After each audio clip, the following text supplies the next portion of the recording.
This just in, the Senate has passed the health care reform. The vote 60 to 39.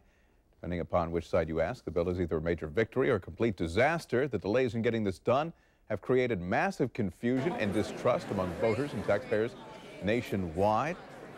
Senators on the Democratic side congratulating each other.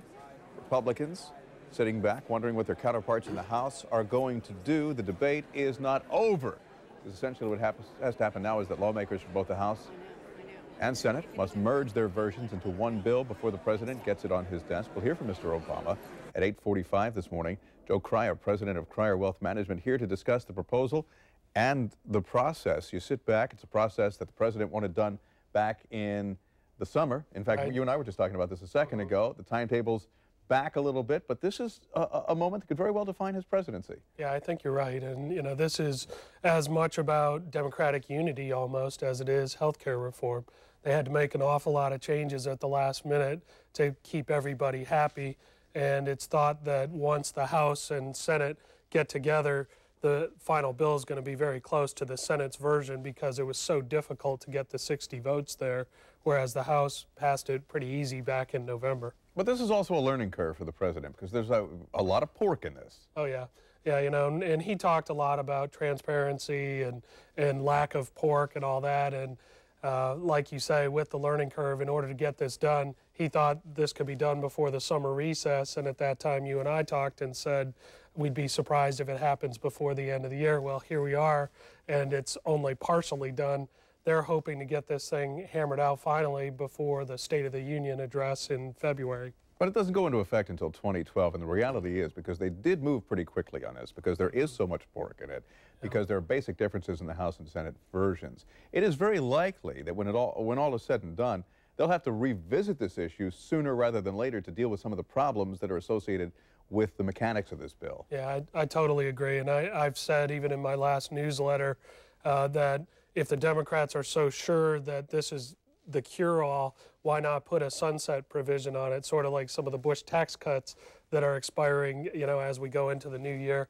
And if the Republicans are so sure it's a disaster, why not let it pass, knowing that it'll get them reelected in a few years, you know? So the bottom line fact is that nobody's really sure what the end result of this is, and it's going to require modifications as they go along. Hopefully the final bill will have provisions in there where they can tweak this thing and make it work if they have some unintended disastrous consequences. One of the things that could undermine this whole thing is the debate about abortion, but I won't get into that politics.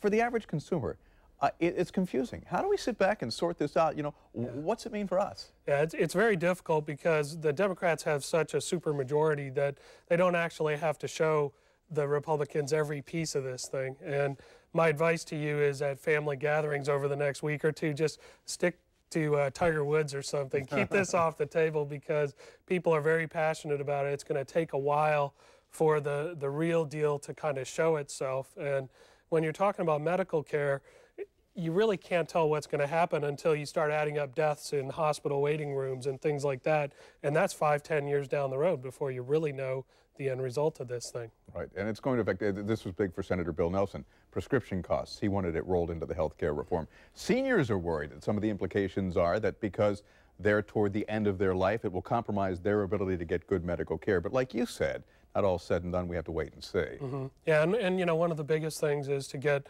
the 31 million uncovered Americans under some kind of an insurance plan. And the truth is those people have been getting health care by just showing up at University Hospital and the feds pay for it anyways. What they're doing is moving them from sort of taxpayers paying directly onto insurance companies' books, and that's why some of the stocks of insurance companies have started to go up.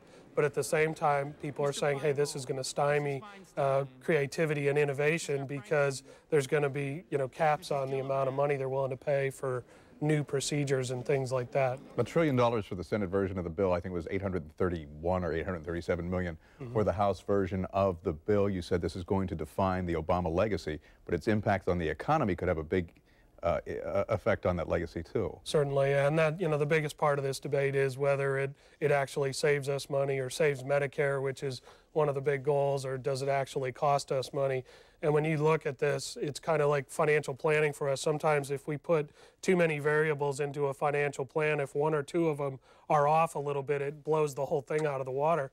And with this, when you have things included in there like inflation and medical costs, new innovation, all kinds of different things, there's enough variables that regardless of what they think is going to happen, most likely something totally different is going to end up happening. The world of the body politic. Joe Krier, thanks much, and Merry Christmas. Good seeing you. Good seeing you.